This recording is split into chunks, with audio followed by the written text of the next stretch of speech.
My boyfriend has beef with his kid's mother and told me I can't come for Christmas but told me to leave the expensive gifts and my dog for his kids. Now I'm thinking the only gift he deserves is a breakup. Posted by you/AnySwimming2309. If you look at my post history, I, 37F, escaped a violent man a while ago and got back with an ex, 40M, who was cold but at least not violent. However, he is lazy and passive, and there was too much family drama. He has 2 kids, 8 and 10. Now, I am back in the drama. He also never told me he loved me, but that is beside the point.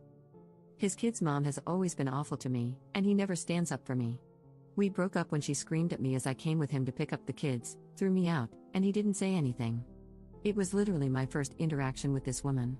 There is no history that I know of. I don't recall ever meeting this woman, let's call her Susan, 39F, before I dated Phil, and to my knowledge, I have no mutual friends with her except my hairstylist, who is a nice woman.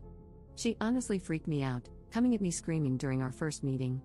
They have been divorced for 7 years, so it's not like it's new. Anyway, we are back together, and initially, I was invited to his Christmas dinner. I grew up in a cult and have no family since my disabled mother died. He knows this. Now, Susan is insisting that he cannot see the kids at all if I am there, so he asked me to find something else to do on Christmas.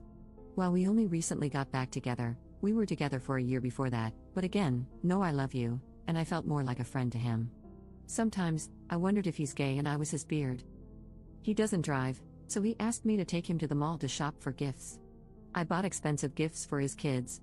He wants me to take him grocery shopping, leave the gifts for his kids, and leave my dog so they can play with her, but then go away until they are gone. A friend kindly invited me over, so we are going to hang out, and now he says I am being dramatic and selfish when I tell him I am just going to get my money back for the gifts. Should I return the gifts or not? Edit. Thank you all for the kind comments, and really, the unkind comments were helpful in showing me what kindness looks like. To answer people's questions, I have only been free from my controlling, narcissistic mother for 4 years, even though we escaped the cult 10 years ago. So I am still really learning to cope. I'm in therapy, but my therapist's focus has been to help me build and maintain relationships with people, so she tends to explain how to see things from the other person's perspective. Her suggestion was that I can leave but also maybe have empathy for Phil's lack of emotional intelligence and grow a thicker skin. I might need a better therapist. I was raised to believe I am worthless and don't deserve kindness. It has taken 3 years of therapy just to have the confidence to make friends and date at all. I told Phil that I am taking the gifts back, and he has been begging me to give him another chance. I am working on finding the strength to walk away. Relevant comments. Commenter. Who has primary custody of the kids? Ops response. Susan has full custody because Phil was involuntarily hospitalized during a manic episode a few years ago, before we met. She painted him as unfit because he's bipolar, and he's afraid to go to court. He also only pays child support erratically. Update 3 days later. I was shocked that everyone said my boyfriend was wrong. I really thought most people would be team baby mama and tell me I'm awful for not cooperating with being asked to leave expensive gifts and my dog for Phil's kids on Christmas, but leave the house, as I was not allowed. Because that's what most of my friends, okay, I have 5 friends, told me. They said relationships require work and compromise, and that Susan and the kids must always come first. They even suggested I help cook dinner for them. Most of my friends are actually my late mom's friends, women over 60. I started therapy when I was cripplingly shy, and to defend my therapist, it's only thanks to her that I stopped sitting alone in my house, totally isolated, and learned to connect with other people. While I appreciate the suggestion to be alone for a while, I have been super isolated most of my life, and dating again was actually huge progress for me that we worked on for months.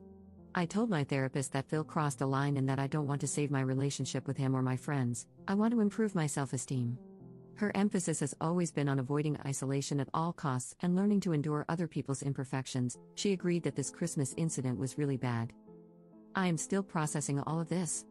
I am surrounded by people who encourage me to be a doormat, and I am still shocked by what others thought. I really believe that Phil and Susan were right, and 48 hours is not enough time to process that maybe my whole worldview is totally messed up. I went to my friend Mary's house and realized that she's maybe my only real friend. She didn't judge me, told me Phil is nuts, and we had a great time with her family.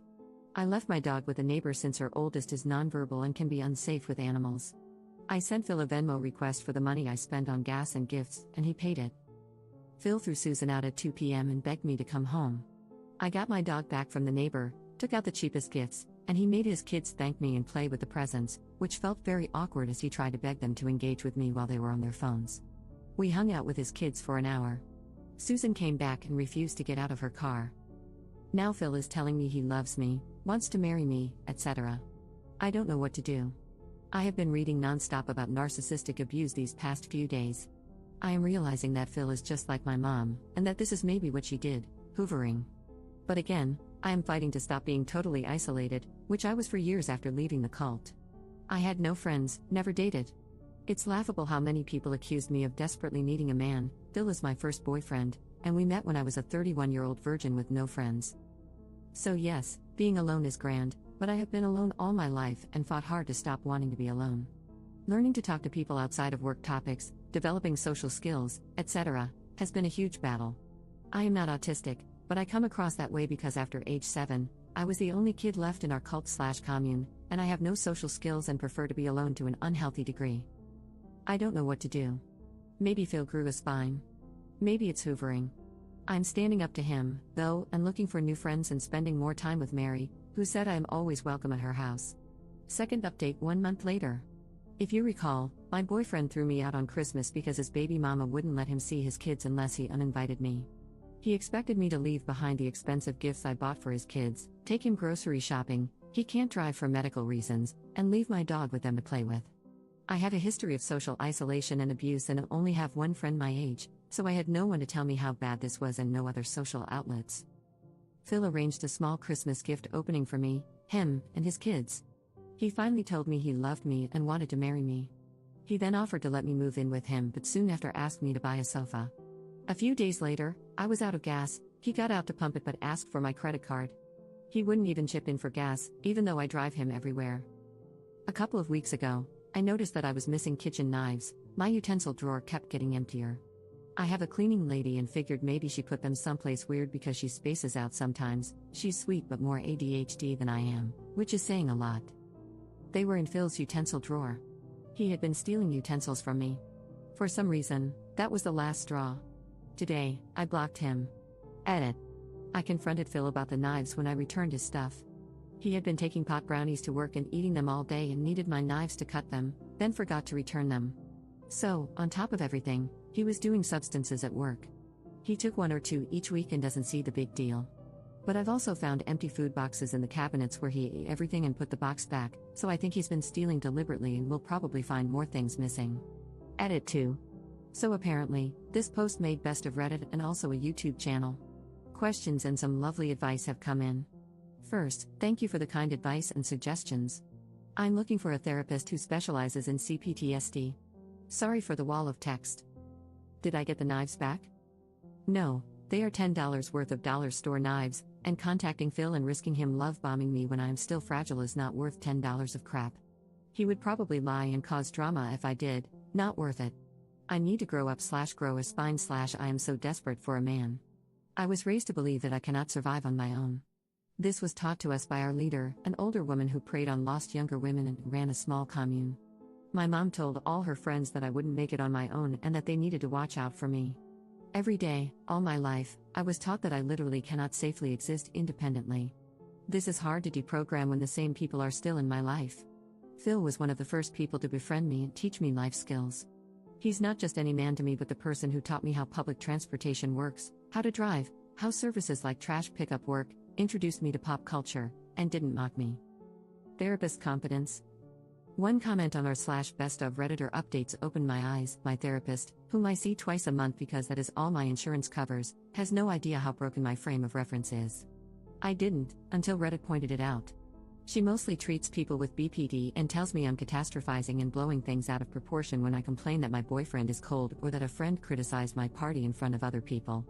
But when I tell her, word for word, blow by blow, what someone actually did that I labeled as rude or cold, she often responds, that is totally unacceptable. I don't think I have explained to her clearly how bad these people have acted because I didn't realize how bad it was.